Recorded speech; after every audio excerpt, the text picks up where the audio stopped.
Olá, tudo bem com você? Que bom te ver aqui no canal Compreendendo as Escrituras. Seja muito bem-vindo. Você está na playlist do curso bíblico. Aqui estamos estudando de forma gradativa, profunda, os principais temas da Bíblia.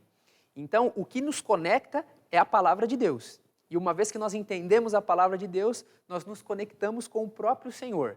Isso é maravilhoso, não é mesmo? Hoje a aula é extraordinária, mas antes eu quero pedir alguns favores para você. Se inscreva no nosso canal aqui, se você ainda não é inscrito, ok? É muito simples, é só você apertar o botão aqui embaixo, se inscrever e você já vai fazer parte do canal, vai fazer parte da família Compreendendo as Escrituras. Se você gostar do vídeo de hoje também, dê um like, um joinha. Esse like ele é muito importante. O YouTube entende que o vídeo é relevante e o vídeo fica disponível de forma mais fácil para outras pessoas também. E aí alcançamos o nosso objetivo, que é levar o conhecimento da palavra para outras pessoas. E nos acompanhe nas redes sociais também, especialmente ali no Facebook e no Instagram. O Instagram é uma ferramenta que temos usado com mais frequência por causa dos stories, do IGTV. Então, se você tem Instagram, procure lá Compreendendo as Escrituras, siga a gente por ali e nós vamos nos encontrar também várias vezes ali e até de uma forma mais simples, mais tranquila. Vamos ter um contato direto aí num bate-papo também pelos stories, algumas lives. Então, o Instagram do Compreendendo as Escrituras é a nossa mídia mais importante além do canal. Siga a gente por lá, tá bom? Bem, vamos para a aula. O título da aula de hoje é A Data do Juízo Investigativo. Eu quero só dizer o seguinte, a aula de hoje ela está ligada com outras 3 aulas. Então é muito importante você assistir estas outras 3 aulas e, na verdade, não só assistir, dominar todo o conteúdo destas aulas. Uma aula que está lá no início do curso, Os Sinais do Tempo do Fim. Essa aula nós exploramos Daniel capítulo 2. Depois uma outra aula muito importante é a aula do juízo, onde nós estudamos Daniel capítulo 7. E uma outra aula muito importante é a anterior, que é a aula sobre a identidade do chifre pequeno. Então estas 3 aulas, elas estão totalmente unidas e elas vão formar a base para compreendermos bem a aula de hoje, que é Daniel capítulo 8. Então, eu vou pedir esse favor para você. Se você não assistiu essas aulas, assista a elas e depois acompanhe a aula de hoje. Mas eu vou fazer uma rápida recapitulação.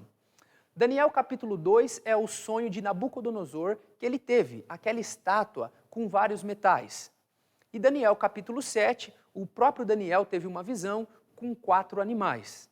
Então vamos ver na tabela aqui essas 2 visões, do capítulo 2 e do capítulo 7. Capítulo 2, Daniel viu 4 metais. A cabeça da estátua era de ouro, o peito de prata, o quadril, o ventre de bronze, a perna de ferro e depois ali os pés eram metade ferro e metade barro. Em seguida uma pedra bateu na estátua e destruiu toda a estátua. Vocês estão familiarizados com essa visão, não é mesmo? Cabeça de ouro, Babilônia. Peito de prata, o Império Medo-Persa. O quadril de bronze, a Grécia. As pernas de ferro, Roma. E os pés, ferro e barro, a Europa moderna, que vem logo depois do Império Romano. E a pedra que é cortada sem auxílio de mãos, simboliza a volta de Jesus e o reino de Deus. Esse detalhe tem que ficar muito claro. Daniel capítulo 2.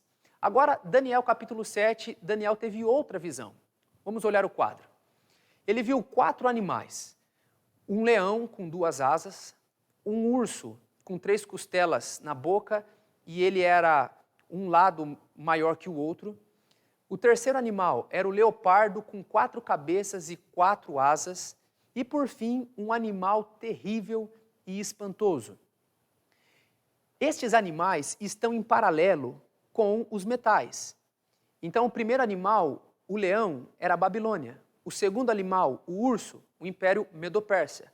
O terceiro animal, aquele leopardo com 4 cabeças e 4 asas, a Grécia. E o quarto animal, que era um animal terrível e espantoso, é o Império Romano. Só que já vimos isso na aula anterior, que agora tem dois elementos novos na visão do capítulo 7.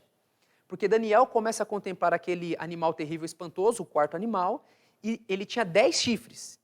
E um chifre pequeno começa a surgir. E quando esse chifre surge, cai 3 chifres. Quem que era o chifre pequeno? Olha o quadro. Nós identificamos na aula passada, de forma muito clara, que o chifre pequeno que surge do quarto animal é o catolicismo romano, ou Roma papal. Então, depois do período imperial, surge então Roma papal, o catolicismo romano. Nós vimos isso com muitos detalhes, assista a aula anterior. E logo depois de Roma papal, logo depois da supremacia do catolicismo ao longo da história, e vimos também que essa supremacia se deu de 538 até 1798. Foram 1.200 anos de supremacia papal. Logo depois desse período, Daniel então vê um juízo no céu. O ancião de dia se assenta, os livros se abrem e antes da volta de Jesus ocorre um juízo lá no céu. Nós chamamos esse juízo de juízo investigativo pré-advento. Investigativo porque a natureza do juízo é fazer uma investigação e mostrar para os anjos todos aqueles que estão sendo salvos. E pré-advento porque ele ocorre antes da volta de Jesus. E como você vê aqui no nosso diagrama, logo depois do juízo, vem então o reino de Deus. Muito bem, resumi aqui 3 aulas em alguns minutinhos. Mas agora nós vamos estudar Daniel capítulo 8. Então pegue a sua Bíblia aí, porque vamos estudar esse capítulo na íntegra. Vamos entender de forma completa os detalhes da profecia de Daniel capítulo 8. Vamos ler o versículo 1 em diante. Versículo 1. No ano 3º do reinado do rei Belsazar, eu, Daniel, tive uma visão, depois daquela que eu tive a princípio. Aí no versículo 1, você viu que eu coloquei uma seta e coloquei um termo hebraico chamado razon. Esse razon é a palavra visão em hebraico. Por enquanto, guarde essa informação porque ela vai ser muito útil para nós lá no final da aula, tá bom? Então Daniel falou que ele teve uma visão e a palavra visão aqui é razon. Vamos voltar para a leitura, versículo 2.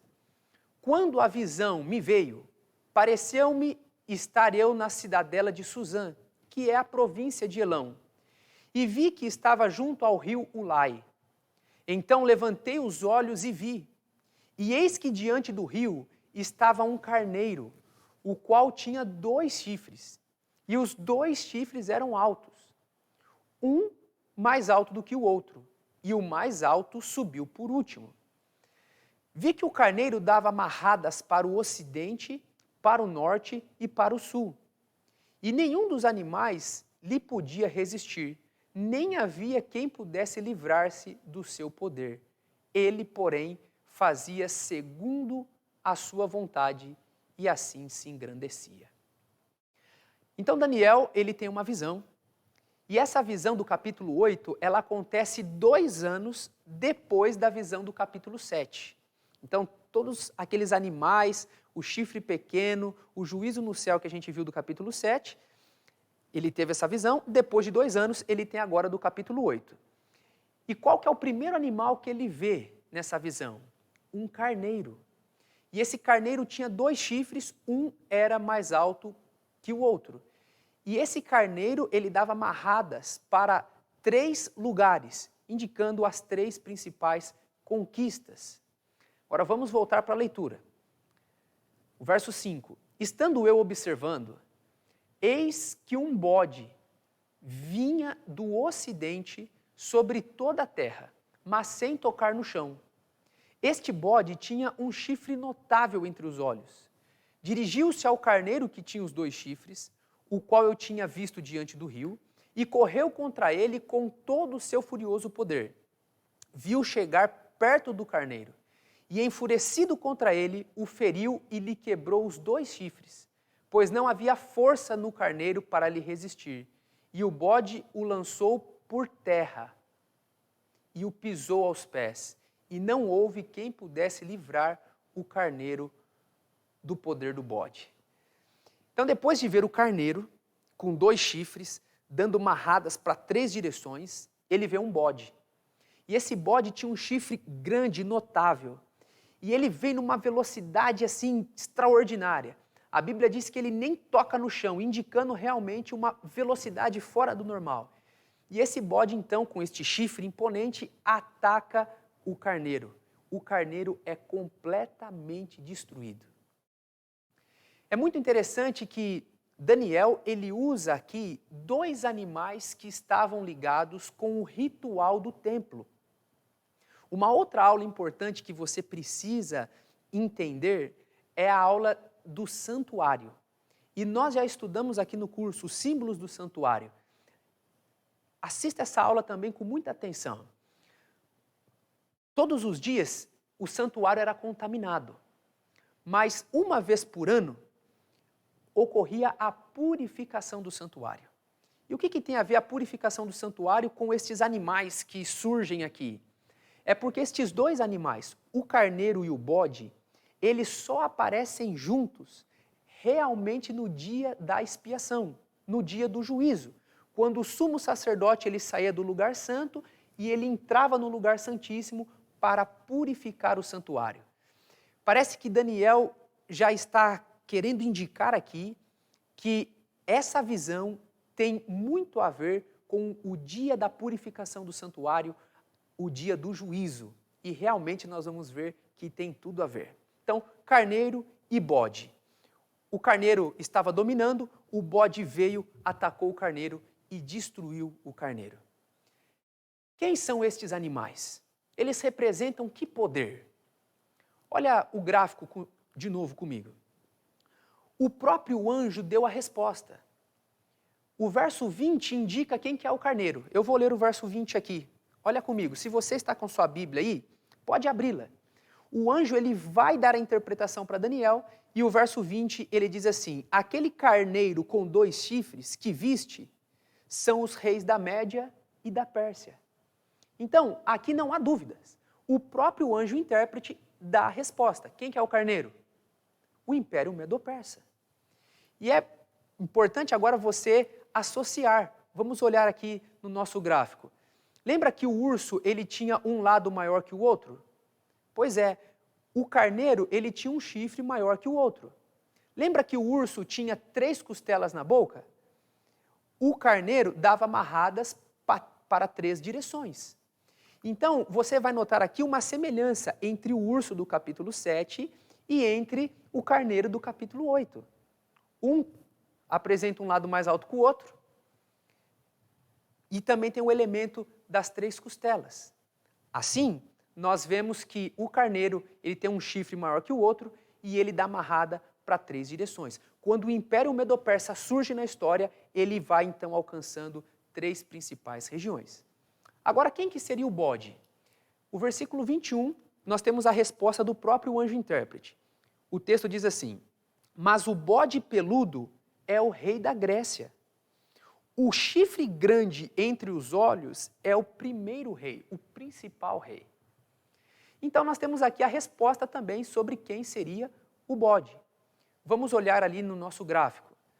O bode representa o Império Grego.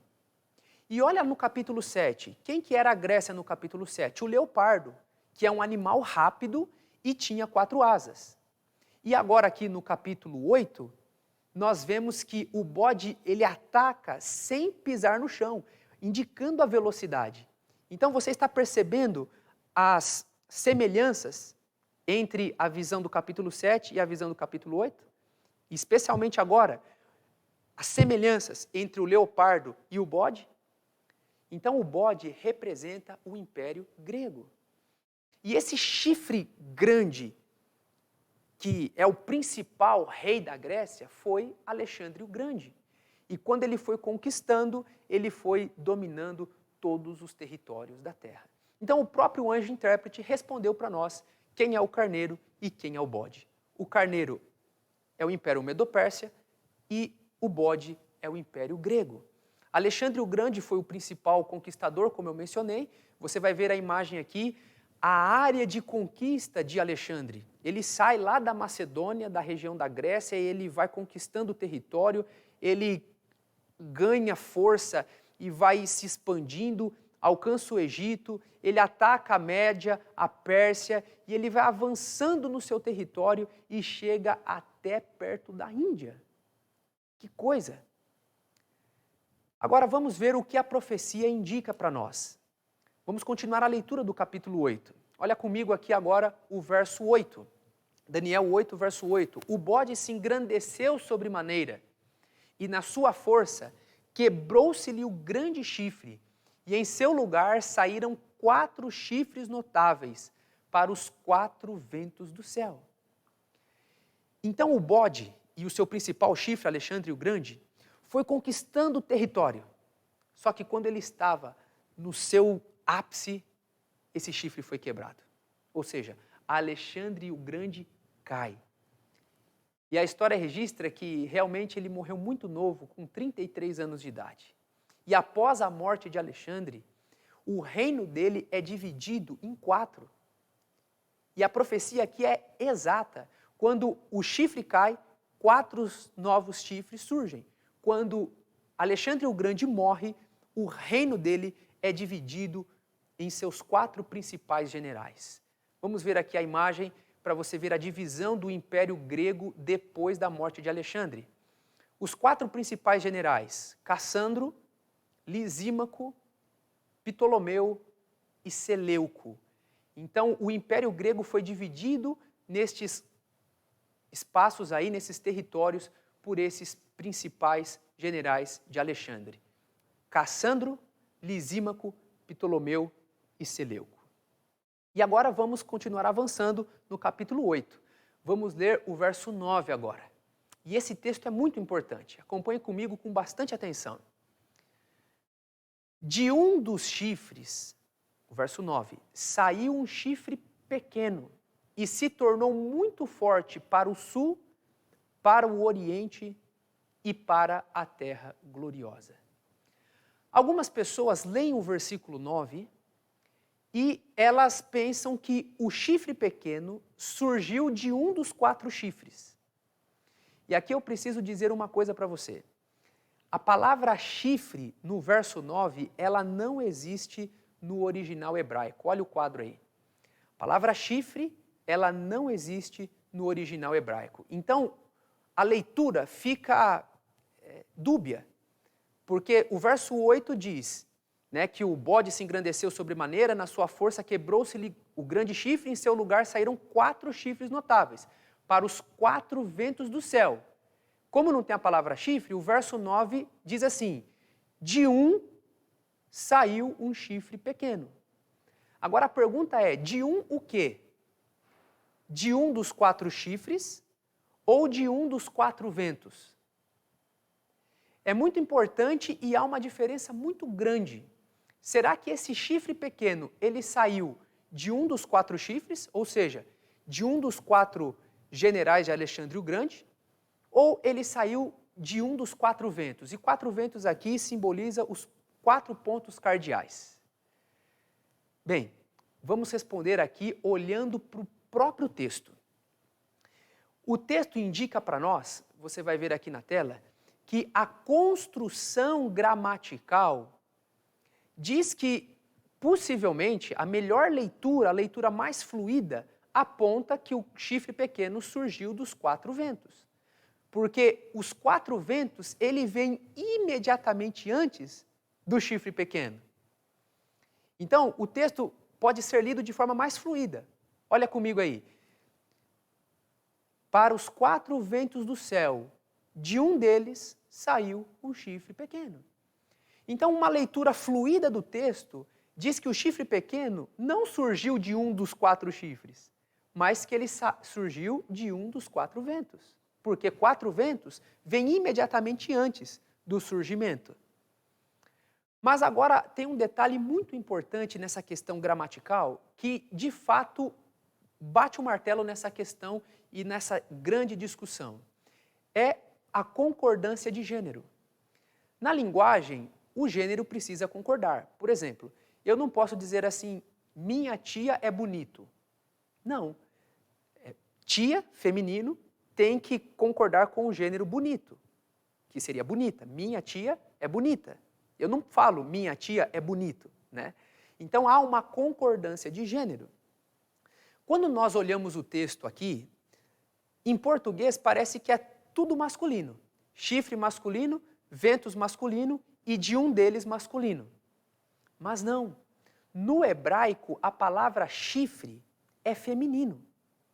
E os demais é tudo masculino. Os 4 ventos é um termo masculino, de um deles é masculino e chifre pequeno é masculino. Em outras palavras, para ter uma concordância de gênero, eu tenho que admitir que o chifre pequeno, ele não surge de um dos 4 chifres, porque é feminino. Ele surge exatamente de um dos 4 ventos. Então, quando eu faço essa leitura, isso encaixa de forma gramatical. Então, o chifre pequeno, ele surge dos 4 ventos. Mas mais uma razão.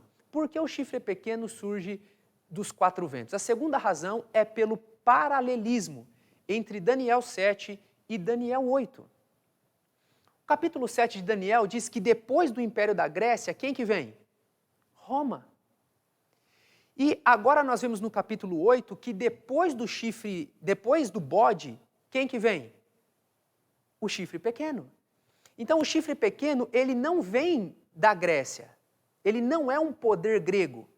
Algumas pessoas querem entender que este chifre pequeno é um rei Seleucida, chamado Antíoco Epifânio, que reinou ali no 2º século antes de Cristo. Mas ficaria muito estranho um chifre sair do mesmo chifre e ainda pertencer ao Império Grego. Já vimos que gramaticalmente isso não é possível, mas quando nós fazemos a leitura paralela do capítulo 7 com o capítulo 8, nós descartamos também Antíoco Epifânio, porque Antíoco Epifânio foi um rei Seleucida. O que vem logo depois do Império Grego é o Império Romano. Então, a leitura também dos blocos proféticos ajuda a identificar.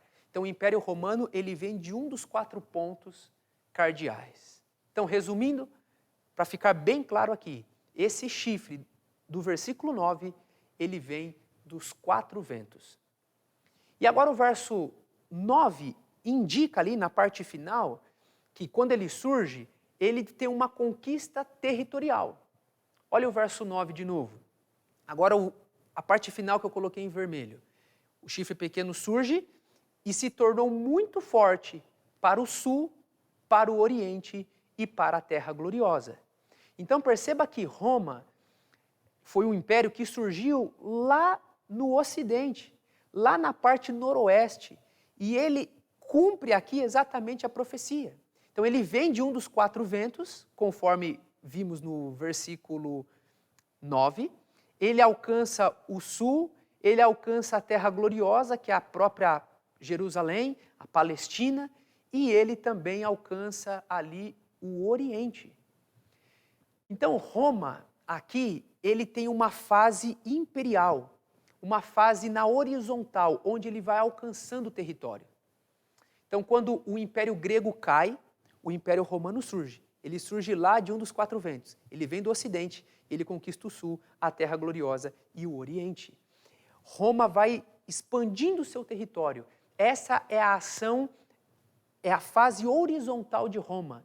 E essa é a fase imperial, Roma como império. Agora, você vai notar comigo algo muito interessante aqui neste capítulo.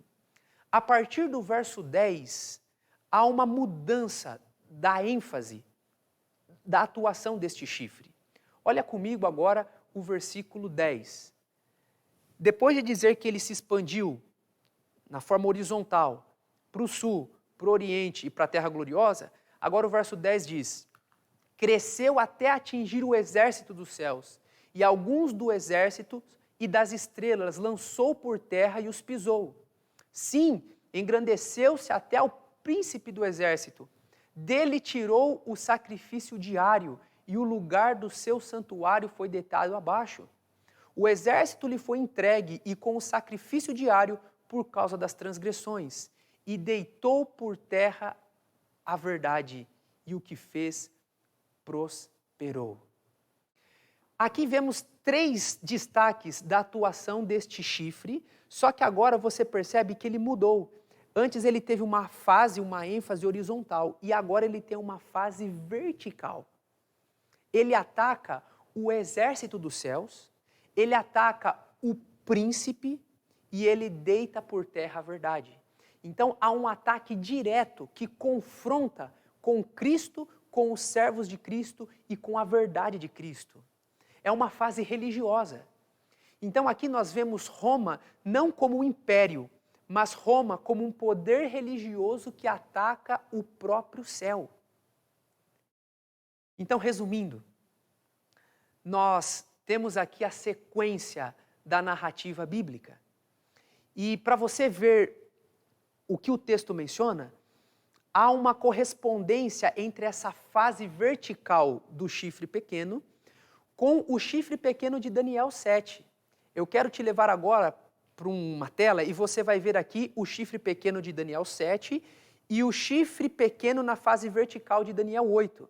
Você vai ver as correspondências entre os 2 chifres. Vamos ver. Ambos os chifres são pequenos no início, ambos se tornam grandes posteriormente, ambos são poderes que perseguem, ambos se engrandecem e são blasfemos, ambos têm como alvo o povo de Deus, ambos têm aspectos de sua atividade delineadas pelo tempo profético, ambos se estendem até o fim do tempo e ambos enfrentam a destruição sobrenatural. Você percebeu? O chifre pequeno de Daniel 7 tem tudo a ver com a fase vertical do chifre pequeno de Daniel 8. E quem é o chifre pequeno de Daniel 7? Por isso que eu disse, é importante você assistir a aula anterior. Nós vimos nos mínimos detalhes, tiramos todas as dúvidas de que o chifre pequeno de Daniel 7 é o poder religioso que surge do Império Romano. É Roma papal, é o catolicismo romano. Então, se o capítulo 7 tem 8 correspondências com o capítulo 8, especialmente a fase vertical do chifre pequeno, a fase vertical do chifre pequeno corresponde ao catolicismo romano, a Roma papal. Não é Antíoco Epifânio, não pode ser Antíoco Epifânio. E agora eu quero que você olhe comigo novamente o nosso gráfico. E olha como ficou.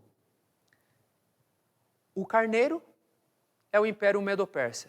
O bode é o Império da Grécia. Depois que o chifre do bode quebra, o Império Grego é dividido.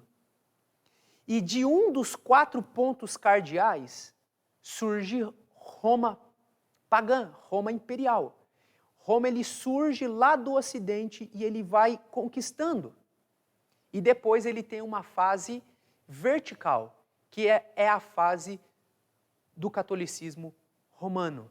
Então, o chifre pequeno de Daniel 7 corresponde ao chifre pequeno na fase vertical de Daniel capítulo 8. É o mesmo poder, é Roma papal. Muito bem? Tudo certo por aí? Agora, o que vem em seguida?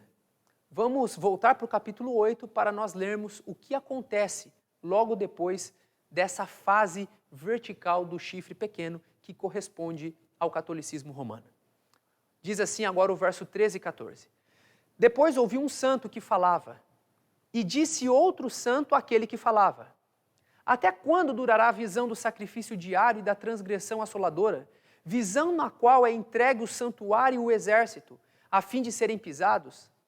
Ele me disse: até 2.300 tardes e manhãs, e o santuário será purificado. Agora Daniel, ele não vê mais, ele ouve. Ele vê 2 seres celestiais conversando. E um pergunta para o outro: até quando durará essa visão? Que visão? A razão, toda essa visão aí que ele viu, o carneiro, o bode, depois o chifre que surge, esse chifre pequeno, ele ataca diretamente a Cristo, ele ataca os santos, ele joga por terra a verdade. Então, essa pergunta, até quando vai durar essa visão? Até quando esse poder, ele vai ter uma supremacia? E aí Daniel ouve o outro anjo responder, até 2.300 tardes e manhãs, e o santuário será purificado. Agora a pergunta é, que santuário será purificado? Porque na aula que tivemos aqui no curso sobre o santuário, nós vimos que haviam 2 santuários, o santuário celestial e o santuário terrestre. O santuário celestial foi a base para o santuário terrestre. Só que o santuário terrestre depois se tornou o templo e foi destruído no ano 70.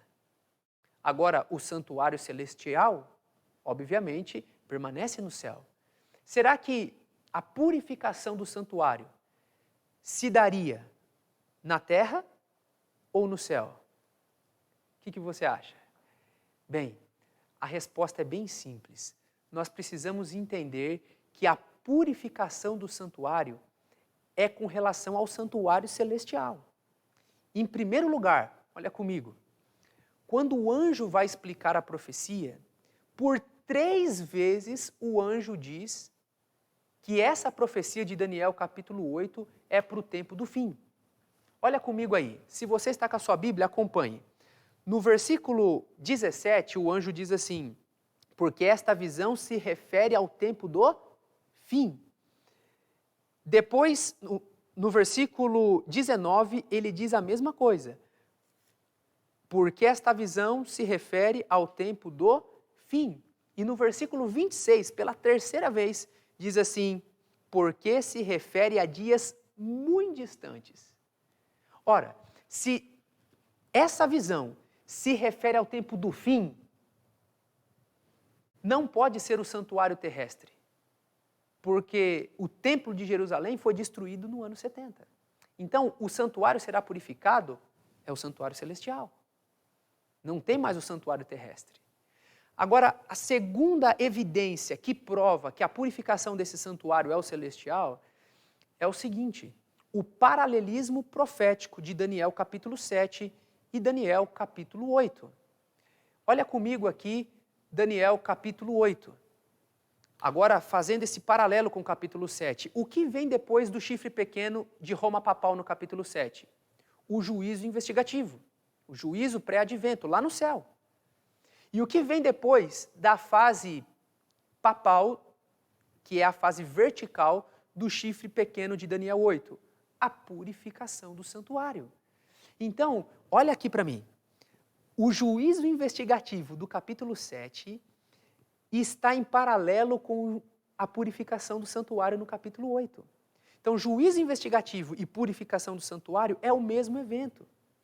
Então, esse evento ocorre no céu. O juízo está acontecendo no céu e a purificação do santuário, obviamente, então se dá no santuário celestial. E, por fim, depois da purificação do santuário, vem o reino de Deus e a consumação final, onde Deus implanta o seu reino. Então, não temos dúvidas aqui, por essas 2 e fortes razões. Porque a visão é para o tempo do fim, e porque Daniel 7 está em paralelo com o capítulo 8, e a purificação do santuário é o juízo investigativo, que está acontecendo no céu. Então, não temos dúvida, essa purificação do santuário se refere ao santuário celestial. E agora, nós vamos ver um detalhe fantástico na profecia do capítulo 8. Porque até então, nós temos um indício de quando se daria esse juízo. O juízo, ele vem, de acordo com aquilo que já vimos no capítulo 7, agora no capítulo 8, ele vem quando? Depois do período do chifre pequeno, depois do catolicismo romano. E a supremacia de Roma papal foi de 538 a 1798. Então, esse juízo no céu, essa purificação do santuário tem que vir quando? Depois dessa fase. Então, nós temos uma certeza aqui. O juízo investigativo, a purificação do santuário, ocorre depois de 1798. Só que agora, no capítulo 8, no verso 14, nós temos uma profecia de tempo, indicando quando se daria de forma assim precisa a purificação do santuário. Olha o verso 14 com atenção. Ele me disse, até 2.300 tardes e manhãs, o santuário será purificado. Nós já vimos na aula passada que quando vamos estudar profecias de tempo, nós precisamos aplicar o princípio dia-ano. O que é o princípio dia-ano? É que um dia em profecia simboliza um ano. Esse princípio, ele é fundamental, ele está alicerçado nas Escrituras. A título de recapitulação, esse princípio aparece em Números 14:34, Ezequiel 4:7, e as razões teológicas para nós aplicarmos o princípio dia-ano na profecia apocalíptica é que, assim como a profecia é simbólica, o tempo também é simbólico, a razão 1. A razão 2 é porque ele é coerente com a proporcionalidade de tempo da profecia. Em terceiro, esse princípio garante que a profecia vai se cumprir no tempo do fim. E em quarto, o princípio dia-ano, ele dá a exatidão das 70 semanas de Daniel, capítulo 9. Então nós temos razões claras, sólidas, para entender que profeticamente um dia simboliza um ano. Agora, vamos fazer a conta. 2.300 tardes e manhãs. Tarde e manhã representa o quê? Um dia. Lá em Gênesis, quando Deus foi criando todas as coisas, o texto diz assim, e houve tarde e manhã, primeiro dia. Houve tarde e manhã, segundo dia. Houve tarde e manhã, terceiro dia. Então, uma tarde e manhã é um dia. Só que o texto bíblico menciona, Daniel 8,14, quantas tardes e manhãs? 2.300 tardes e manhãs, que é 2.300 dias. E 2.300 dias, em profecia bíblica, aplicando o princípio dia-ano, nós temos aí um período de 2.300 anos. Então veja, depois de 2.300 anos, essa é a maior profecia de tempo da Bíblia. O santuário seria purificado. Então Daniel 8,14. E ele me disse, até 2.300 tardes e manhãs, ou seja, até 2.300 anos, a maior profecia de tempo da Bíblia, o que ocorreria depois? O santuário seria purificado. Que coisa maravilhosa. Aconteceria o juízo. Como que termina o capítulo 8? Do verso 1 até o verso 14 é a parte da visão. Do verso 15 até o verso 27 é a explicação que o anjo dá. Quem que é o anjo que vem trazer a explicação para Daniel? É o anjo Gabriel. No versículo 16 aparece Gabriel vindo e dando a explicação dessa visão para Daniel. Mas ele não explica tudo, ele explica partes. Olha comigo aqui o quadro. O anjo Gabriel explica quem que é o carneiro, ele fala no verso 20 que o carneiro é a Média Pérsia, nós já vimos isso. Ele fala no verso 21 que o bode é a Grécia, nós já vimos isso. No verso 22, o anjo Gabriel fala da divisão do Império Grego. E ele então fala no verso 23 até o verso 25 sobre a atuação do chifre pequeno, especialmente na sua fase horizontal e vertical, na fase de Roma imperial, Roma pagã, e na fase de Roma papal, o catolicismo romano. Agora a pergunta, o que faltou ser explicado? Em toda essa sequência do capítulo 8, o que faltou ser explicado? Essa parte da visão das 2.300 tardes e manhãs. O anjo não explicou ela. Então termina a visão assim. Por isso que a explicação do capítulo 8 ela é parcial. Ele fala do carneiro, do bode, do chifre pequeno, mas não fala, não dá explicação das 2.300 tardes e manhãs e da purificação do santuário. Olha o que diz aqui o verso 26 e 27. O anjo diz, a visão da tarde e da manhã que foi dita é verdadeira. Tu, porém, preserva a visão, porque se refere a dias muito distantes. E o verso 27, eu, Daniel, enfraqueci e estive enfermo alguns dias. Então me levantei e tratei dos negócios do rei. Espantava-me com a visão, e não havia quem a entendesse. Lembra que eu pedi para você ficar atento a uma palavrinha lá no início da aula? Quando Daniel tem a visão, eu falei para você, tem uma palavra em hebraico aqui.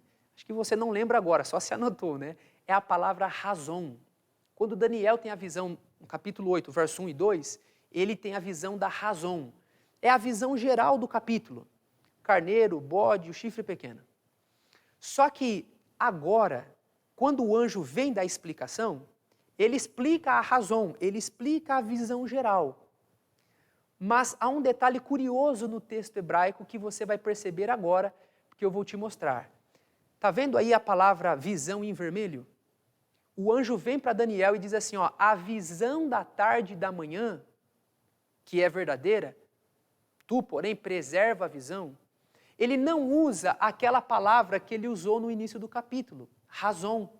Ele usa outra palavra, ele usa maré. E o termo aparece de novo lá no verso 27, que diz assim, espantava-me com a visão. Que visão? A maré. E não havia quem a entendesse. Então aqui há uma distinção entre razão e maré. Razão se refere à visão geral, ao conteúdo geral do capítulo 8.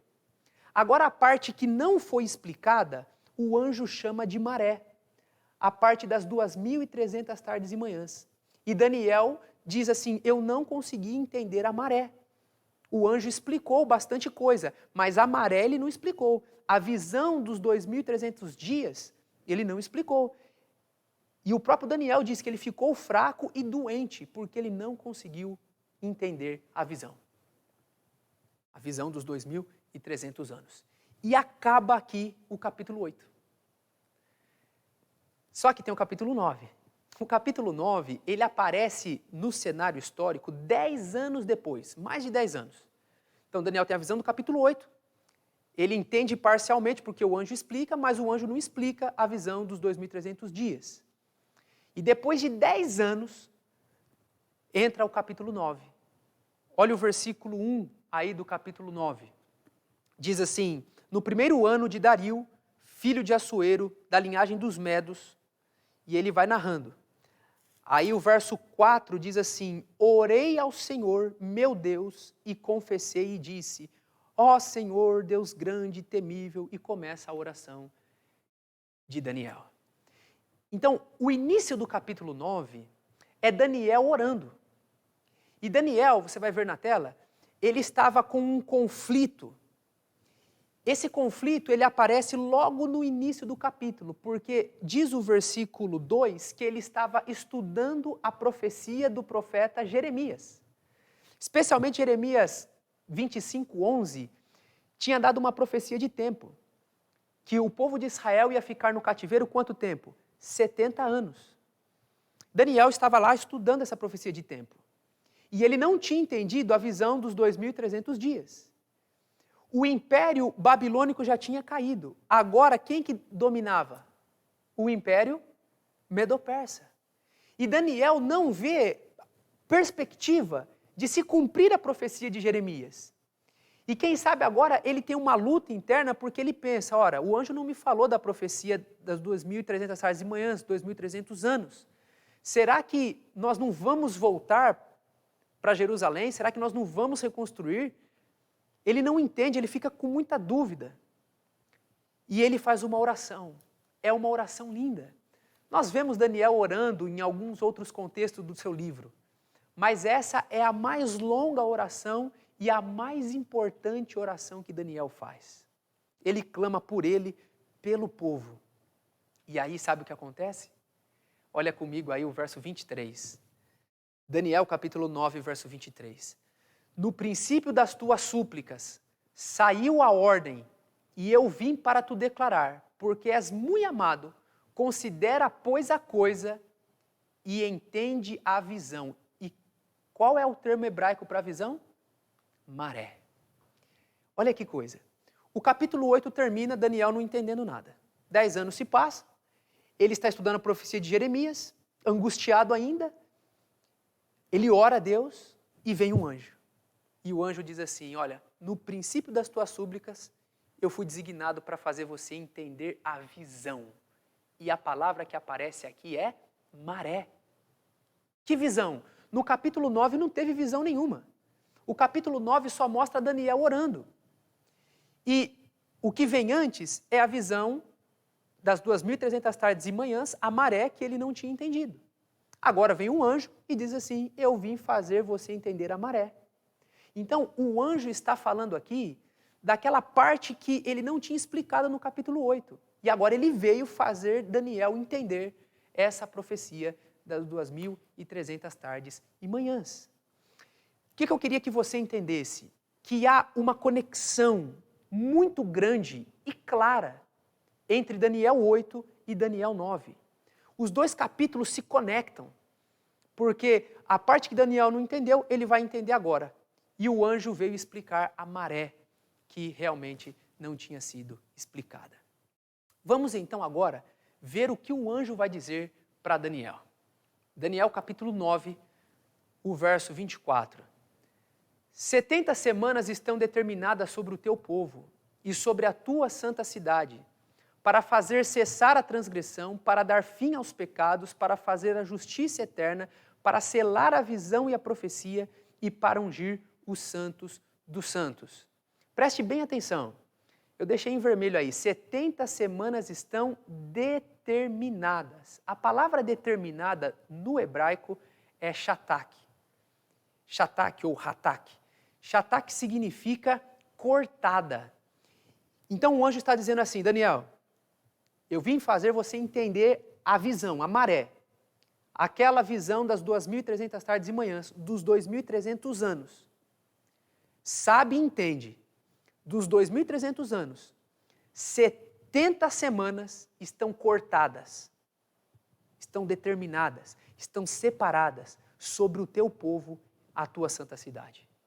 Então o anjo vai explicar a profecia das 2.300 tardes e manhãs, uma longa profecia de tempo, 2.300 anos, dando outra profecia, a profecia das 70 semanas.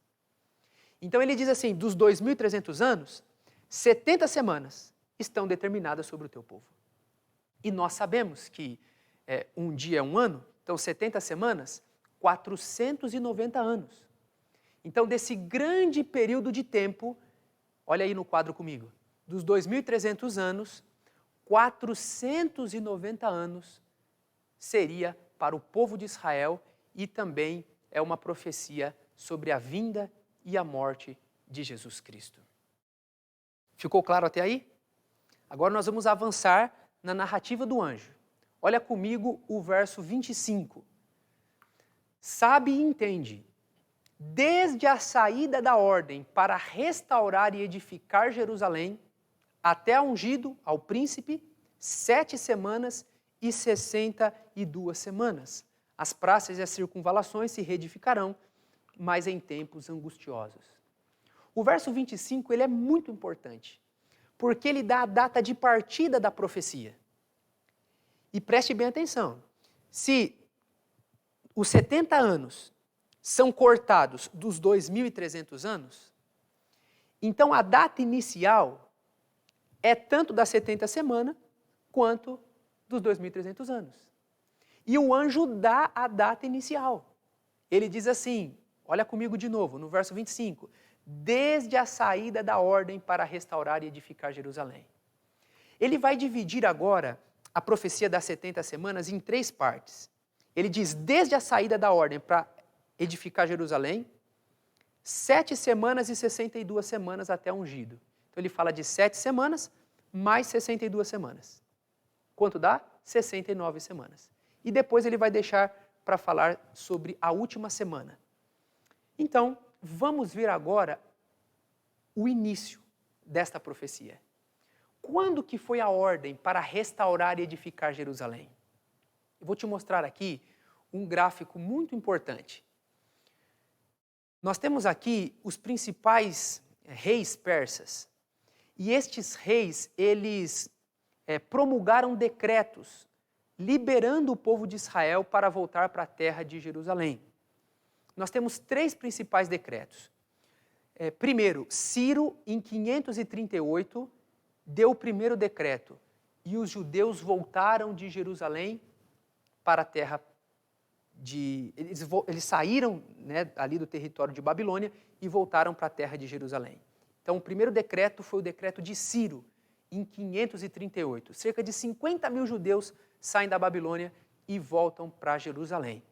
E aí eles começam a obra de construir o templo. Olha no quadro. O segundo decreto foi o decreto de Dario. Em 520, Dario ele assina um outro decreto e outros judeus voltam para ajudar na reconstrução do templo. E logo depois desse período de 520, os profetas ali começam a trabalhar para incentivar o povo a reconstruir o templo. Principalmente o profeta Ageu. Em 520, o profeta Ageu se levanta e ele começa a pregar para que o povo pudesse se empenhar e restaurar o templo. Mas nós temos agora um outro decreto, que acontece em 457 pelo rei Artaxerxes. Então, em 457, o rei Artaxerxes, ele promulga um outro decreto e muitos judeus agora também vão para Jerusalém, só que agora tem uma diferença do decreto de Ciro e de Dario. O decreto de Artaxerxes dava condições legais para os judeus construírem o quê? A cidade de Jerusalém. O primeiro decreto, o decreto de Ciro, foi um decreto de, pode voltar para sua terra. O segundo decreto incentivou o povo a reconstruir o templo.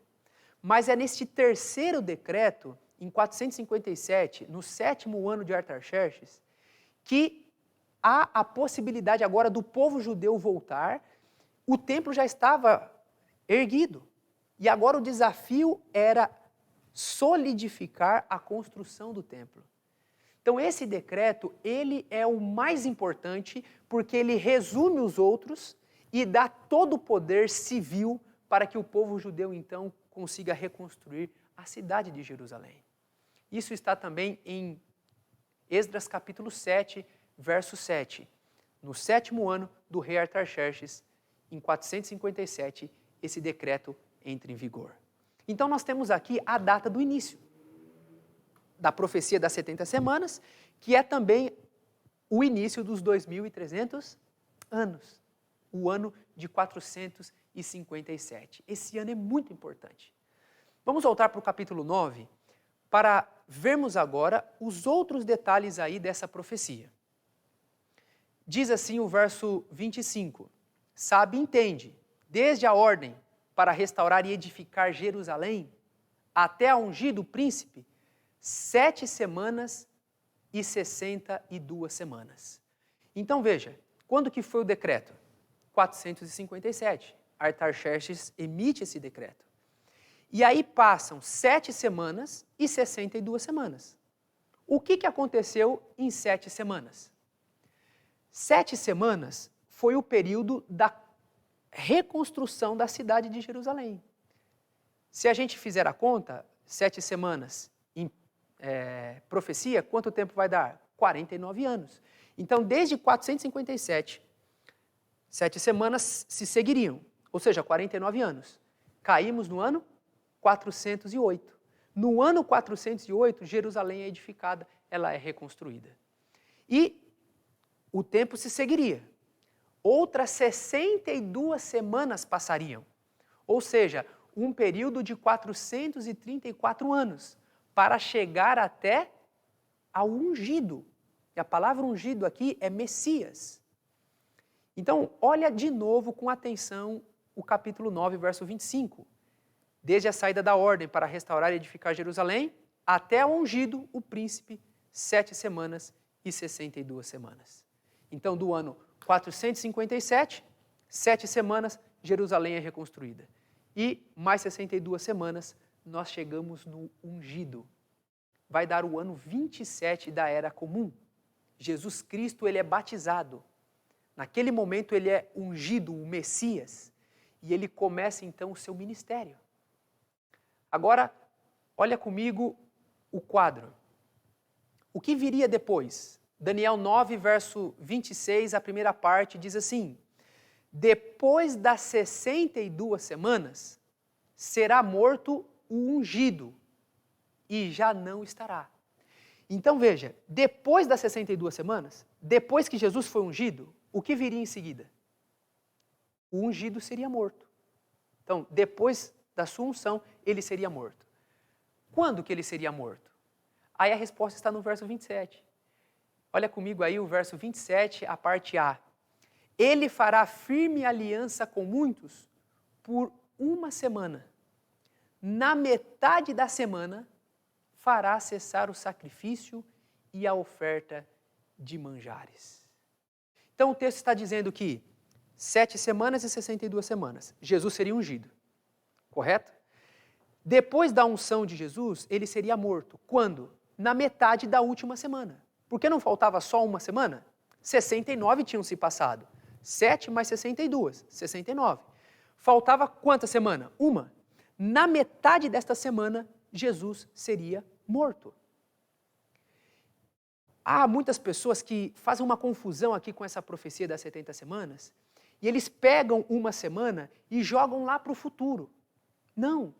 A 70ª semana, ela tem que ser entendida imediatamente após a semana 69. Então, depois da unção de Jesus, faltaria uma semana. Uma semana em profecia. Quanto tempo? 7 anos. Na metade dessa semana, diz o texto bíblico, o Messias seria cortado. Ele faria cessar as ofertas de manjares. Em outras palavras, 3 anos e meio depois da unção de Jesus, do batismo de Jesus, ele seria morto. Jesus foi ungido no ano 27. Quanto tempo durou o ministério de Jesus? Exatamente 3 anos e meio. E depois de 3 anos e meio, Jesus morreu. Ou seja, na metade da 70ª semana, ele entrega a sua vida na cruz. Olha comigo agora esse gráfico, que é um pouco mais completo. A semana que faltava era a 70ª. Depois do batismo de Jesus, na metade da semana, ou seja, 3 anos e meio depois, o próprio Salvador morreria. Se ele foi batizado no ano 27, 3 anos e meio depois, no ano 31. E exatamente, queridos, no ano 31, no dia 15 de Nissan, Jesus morreu na cruz. Você está entendendo que essa profecia de Daniel capítulo 9, ela é também uma profecia messiânica? Ela aponta exatamente o momento da morte de Jesus. E assim se cumpriu. No ano 31, Jesus morreu. Faltava agora a outra metade da semana, que termina no ano 34. O que acontece no ano 34? Olha comigo aí.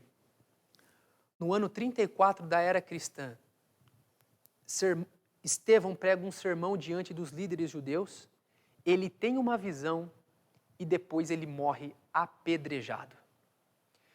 Estevão, ele era um dos diáconos e ele faz um sermão de juízo para o povo. Ele começa a contar a história de Israel, como Deus deu oportunidades, como Deus insistiu. E aí ele chama o povo, ele repreende o povo, ele dá um juízo sobre o povo. E depois ele tem uma visão, lá no capítulo 7 de Atos. E nessa visão ele vê o Filho do Homem em pé diante de Deus. Quando aparece no cenário bíblico Deus em pé, Jesus em pé, é porque é juízo. Naquele momento Estevão estava vendo que Deus estava completando então o tempo que ele deu de 70 anos para o povo de Israel. Porque lembra que o anjo disse para Daniel, dos 2.300 anos, 70 anos estão determinados sobre o teu povo. Esse período é para o povo se ajustar. Mas o povo se ajustou? Não. O próprio Messias veio. E o que aconteceu com o Messias? Foi morto. E agora a igreja cristã estava surgindo e já estava tendo perseguições. Então, no ano 34, Deus revela para Estevão, naquela visão, e inspira ele a fazer este sermão profético para dizer para o povo de Israel, aquele período de graça, aquele período de 70 anos, agora chega ao fim. E em seguida Estevão ele é apedrejado. E a morte de Estevão se torna um marco, então, concluindo esse período de 70 anos. Israel teria exclusividade como povo do pacto até essas 70 semanas. Até esses 490 anos. E depois desse período, não mais. A partir daí, obviamente, os judeus podem aceitar a Cristo Jesus, podem receber a salvação, mas Israel não tem mais uma identidade única como povo eleito. A partir de agora, a partir do ano 34, os apóstolos saem pregando o evangelho aos gentios. O evangelho se espalha, então, para todo o mundo. E a igreja cristã se torna um Israel espiritual. Bem, estudamos aqui a profecia das 70 semanas. Vamos olhar o gráfico de novo. O início das 70 semanas se deu em 457. 7 semanas se passaram, 49 anos, Jerusalém foi reconstruída. Mais 62 semanas se passaram, 434 anos, Jesus foi batizado. Faltava uma semana, 7 anos.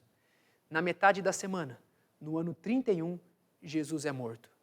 E na próxima metade, Estevão, ele recebe uma visão do céu, ele faz um sermão de juízo e ele é apedrejado.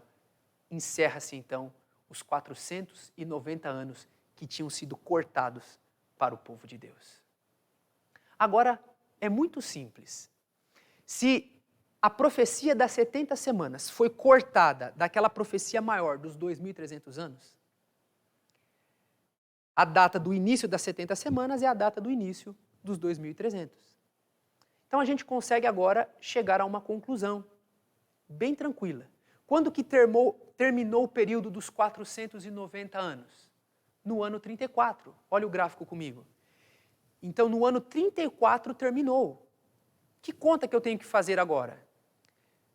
2.300 anos menos 490 anos, sobra quanto tempo? 1.810 anos.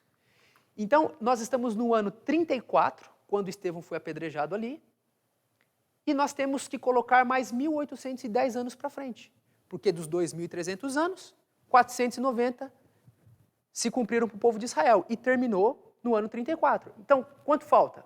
1.810. Então, eu pego mais 1.810 e coloco em seguida do ano 34. O que nós vamos ter? Olha o quadro.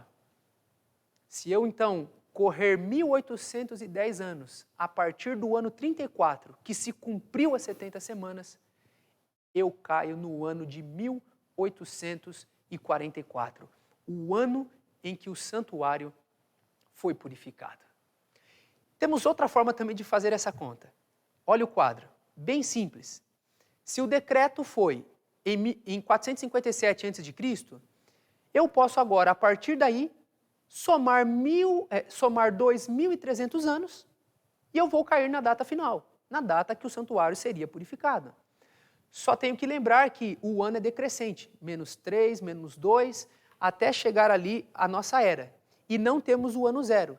Então, do -1 já vai para o 1 e assim sucessivamente. Se você então pegar a data de 457 e fazer dessa forma que eu disse, decrescendo o ano até Cristo e depois indo nos anos positivos, mas tirando o ano zero, sabe que data que você vai cair? Olha no quadro, 1844. Então nós chegamos na conclusão da profecia. Se eu unir o capítulo 8 e o capítulo 9, eu tenho a data da purificação do santuário. Eu tenho a data do juízo investigativo no céu. Qual que é a data? 1844. Agora faz muito sentido a frase do anjo de dizer assim, Daniel, essa profecia é para dias muito distantes. Essa profecia é para o tempo do fim. Quando que começou o tempo do fim? Em 1798. Quando Roma Papal, ela persegue o povo de Deus durante 1.260 dias, termina essa perseguição em 1798. A partir daí começa o tempo do fim. E o santuário é purificado quando? Em 1844. Então a data de 1844 condiz com a declaração do anjo de que a profecia a maré das 2.300 tardes e manhãs, dos 2.300 anos, era para o tempo do fim. E aí chegamos a essa conclusão, que no ano de 1844 começou a obra de purificação do santuário, a obra de juízo. É muito importante agora a gente relembrar o ministério de Jesus em nosso favor. Quando nós estudamos sobre o santuário, nós vimos que Jesus, ele atua de 4 maneiras. Essas 4 maneiras foram narradas em todo o simbolismo do santuário. Qual que é a primeira? O sacrifício substitutivo. O cordeiro que morria lá no santuário, quem que era? Jesus. Aquele cordeiro apontava para Jesus Cristo. Jesus foi o cordeiro de Deus que morreu no nosso lugar. O sacerdote que pegava o sangue e levava o sangue até dentro do lugar santo do santuário e fazia intercessão pelo povo, representa quem? Jesus Cristo. Então olha o quadro. Depois que Jesus morreu na cruz por nós, ele começou a sua obra de intercessão sacerdotal. Jesus ressuscitou e foi para onde? Para o céu. Hebreus capítulo 8 diz de forma clara que Jesus entrou no verdadeiro tabernáculo, que Deus erigiu e não o homem. Então, depois da morte de Jesus, ele entrou no céu, no santuário celestial, e começou a mediar por nós, interceder por nós.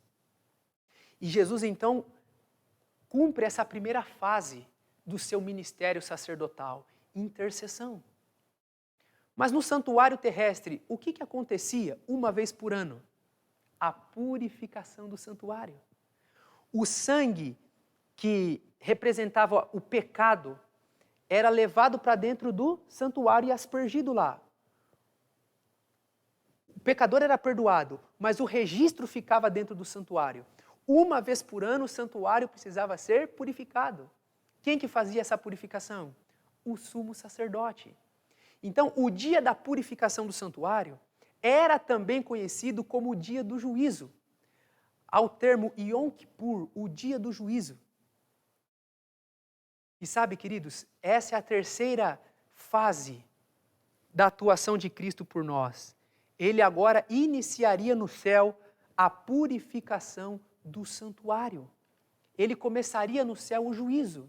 E a profecia de Daniel, capítulo 8, verso 14, deixou de forma clara para nós, junto com a explicação do capítulo 9, que esse juízo, essa purificação do santuário começou quando? Em 1844.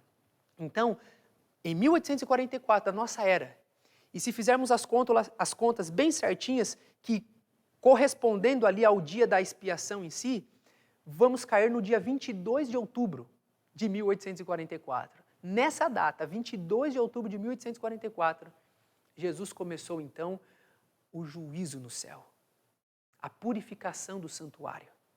Agora você me pergunta, mas por que o santuário celestial precisa ser purificado? É bem simples. Todos os nossos atos, já vimos na aula do juízo, estão sendo registrados nos livros do céu. E esse juízo, ele é um juízo muito bom, porque aqueles que aceitam a Jesus Cristo como Senhor e Salvador, recebem pelo sacrifício de Cristo a justificação, são declarados justos, são perdoados. E o que Jesus então faz? Diante dos anjos que estão assistindo ali, ele vai vindicando os santos. Esse aceitou o meu sacrifício. O nome dele vai para o livro da vida. Esse também, esse também. O juízo investigativo no céu é para que os anjos sejam testemunhas daqueles que estão aceitando Jesus Cristo como Senhor e Salvador. O nome dos santos são colocados no livro da vida. Jesus está fazendo então o juízo, a purificação do santuário. Os registros dos nossos pecados que estão lá são apagados pelo sangue, pelos méritos de Jesus Cristo. E depois, nós vimos, quando estudamos a aula do santuário, que o sumo sacerdote, após a cerimônia de purificação do santuário, ele coloca então a responsabilidade, a culpa sobre o pecado, sobre um bode, e ele vai para o deserto. Quando Jesus terminar a obra do juízo, ele vai voltar. E quando ele voltar, como nós vimos na aula do milênio, ele vai levar os seus para o céu. Ele vai dar o galardão. Como o juízo já aconteceu, todos os justos são chamados. Os vivos são transformados e eles vão para o céu. E o que acontece com o diabo aqui? Ele fica preso 1000 anos nesse deserto. E depois disso, Jesus vem para colocar um fim. E ele então é lançado no lago de fogo e enxofre com todos os ímpios e o pecado é erradicado. Então, essa visão aqui, ela se completa. O santuário apontava todas as fases da obra de Cristo em nosso favor. O santuário falou do momento que Jesus morreria por nós, da intercessão de Cristo, do trabalho de Cristo purificando, fazendo juízo e depois a erradicação do pecado. É isso. Nós estamos agora, nesse momento, na fase da purificação do santuário, do juízo investigativo. E eu quero terminar essa aula com o último texto. Esse texto está em Apocalipse, capítulo 14, o versículo 6 e 7. Vi outro anjo voando pelo meio do céu, tendo um evangelho eterno para pregar aos que se assentam sobre a terra, e a cada nação, e tribo, e língua, e povo, dizendo em grande voz, temei a Deus e dai-lhe glória, pois é chegada a hora do seu juízo. Adorai aquele que fez o céu, a terra, o mar e as fontes das águas. Anjo em profecia são mensageiros. E agora aqui no Apocalipse, João vê os mensageiros, 3 anjos, é o povo de Deus anunciando. E eles estão anunciando o evangelho eterno. E o juízo faz parte do evangelho. O que eles estão anunciando? Primeiro o anjo diz, é chegada a hora do seu juízo. Sabe, o juízo investigativo pré-advento, a purificação do santuário, é parte integrante do evangelho. E evangelho significa boa notícia. Essa é uma notícia maravilhosa, que Jesus agora está no santuário celestial, vindicando todos aqueles que o aceitam como Senhor e Salvador, e garantindo diante dos anjos e dos seres celestiais, aqueles que vão possuir o reino de Deus. Por isso agora, o povo que está aqui na terra, representado por estes anjos de Apocalipse 14, eles precisam dizer, o juízo já começou. E por que eles dizem, é chegada a hora do seu juízo, o juízo já começou? Porque já se cumpriu a profecia de Daniel, capítulo 8, verso 14. Em 1844, Jesus começou essa obra maravilhosa. Foi muito bom compartilhar essa verdade bíblica com você. Eu sei que são muitas informações, depois você pega essa aula, revise, estude de novo, vá parando, anotando, acompanhando na Bíblia, até você conseguir assimilar esta mensagem de forma completa. Combinado? Se ficar alguma dúvida, nós estamos à disposição para te ajudar. Mas hoje nós temos que celebrar, porque chegou a hora do juízo. E essa é uma boa notícia. Os santos estão sendo vindicados e logo, logo, os santos vão possuir o reino. E como eu sempre digo, se a profecia ela foi tão exata até aqui, nas datas, se Jesus morreu no ano 31, como falou a profecia das 70 semanas, ele entrou no santuário celestial, começou a sua obra, está fazendo o juízo agora, consequentemente, ele também vai voltar e vai dar o reino para os santos. Nós vamos possuir o reino logo, logo. Sigamos animados, conhecendo cada dia mais a palavra do Senhor. Que Deus te abençoe, um grande abraço e até a próxima aula.